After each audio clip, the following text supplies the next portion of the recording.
Hi, it's Mike Chen. You guys know I love talking about prehistoric civilizations on this channel, and I do personally believe that very advanced human societies have existed before. Of course, I'm not the only one. In 2015, a famous archaeologist and best-selling author, Graham Hancock, published a book called Magicians of the Gods, in which he talked about his belief that around 13,000 years ago, there was a previous human civilization that was tragically wiped out by a comet, leaving only a small amount of people behind to carry on the knowledge and the traditions of the destroyed civilization. His book, of course, in this day and age was met with a ton of criticism. People called him a fantasist and an amateur, and of course it didn't really help that he promoted hallucinogenic drugs as intellectual stimulants either. Although, like I mentioned before, his book was dismissed by many, one of the most convincing pieces of evidence Hancock provided in his book was found at Gobekli Tepe in Turkey, where he supposedly found the most ancient work of monumental architecture on Earth. It was a pillar known as the Vulture Stone, and what's strange about that particular piece of architecture is that it was twice as old as Stonehenge and seemed to be much more complex. There were strange astronomical as well as animal carvings and inscriptions on it, which seemed to tell stories of past civilizations. And what's really interesting was that one of the carvings looked like a comet that fell and wiped out everything on Earth. There was even a pillar that showed a headless man, symbolizing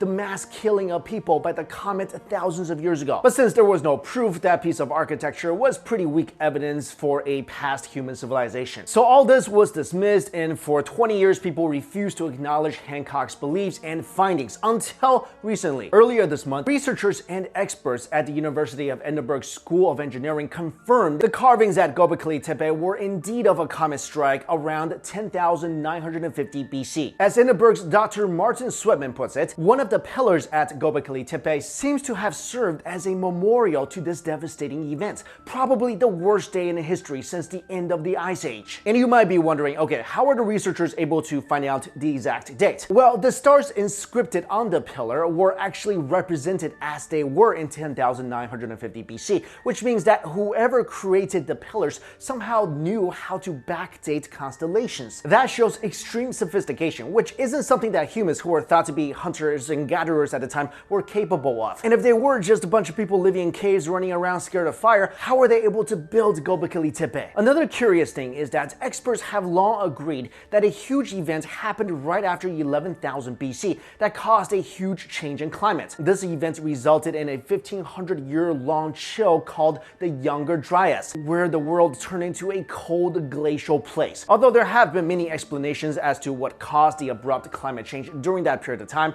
Hancock believed that there was only one explanation. The Earth was hit by a huge comet. According to Hancock, there must be a reason why myths and legends from all across the world have common stories about human civilizations being destroyed by floods or other natural disasters. Not only that, there was also evidence around the world such as huge boulders, platinum deposits, and tiny diamonds found across North America. All of these led him to believe that they were the waste or leftovers of a huge impact that hit Earth. He believes that a huge asteroid hit the Earth, wiped out animal species like the mammoth and sloth bear, and wiped out all except a very small group of humans. He thinks that some of the people who survived include the ancestors of the Ojibwa tribe of the Canadian grasslands, who up to this day still tell the story of a long-trailed heavenly climbing star that came from the sky and scorched the Earth. So let's say this was true. A comet crashing into Earth could be a possible explanation for the abrupt climate change. Now let's go back to the other question. How were the primitive people of the time able to use complex math and have such advanced archaeological and stoneworking skills? Well, according to Hancock, he thinks that the knowledge already existed. He thinks that there was a human civilization that existed before the comet strike, and that civilization was much more advanced than we even are today. And that is the only reason why such complex structures originate from thousands or tens of thousands or even millions of years ago, even though we think the cavemen-like people at the time were definitely incapable of building such things. Now here's where it gets really interesting. Hancock goes on to state that not only did a comet hit some 11,000 years ago, he thinks there will also be another comet that will hit Earth very soon. Because according to him, the Gobekli stones weren't just describing something that happened in history, they were also describing an event of the future. He thinks the comet that hit the Earth in 10,950 BC was a piece of debris from the Taurid meteor stream, a belt that holds millions upon millions of space rocks. Inside that belt, according to astrophysicists, lies a superheated rock, and inside that that rock is boiling tar that is slowly building up pressure until it explodes.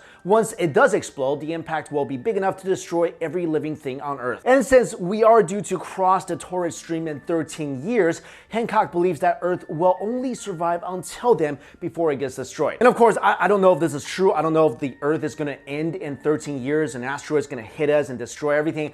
But one thing that has been happening a lot is we've been seeing a lot more reports of near misses. And it's crazy because most of the time we don't even know about it until the asteroid is really close to us or has already passed us by. But anyway, let me know what you guys think. Was there really a smarter, more advanced civilization before us that left all these complex architectural works behind? And do you think a tar-filled superheated rock is going to explode on us in 13 years? But I do want to say, I don't know if I'm the only one who feels this way, and it might be a lot of the 2012 talk, and it might be a lot of the movies and pop culture. I have no idea. But deep down inside, I really do feel that the end of the world is not far off. And I'm not a doomsday conspiracy theorist. I'm really not. But I just feel like, I don't know, something is off. Something about this world is really off. And I think something big is coming. That's all. But let me know what you guys think. Thank you all so much for watching this video. I'll see you later.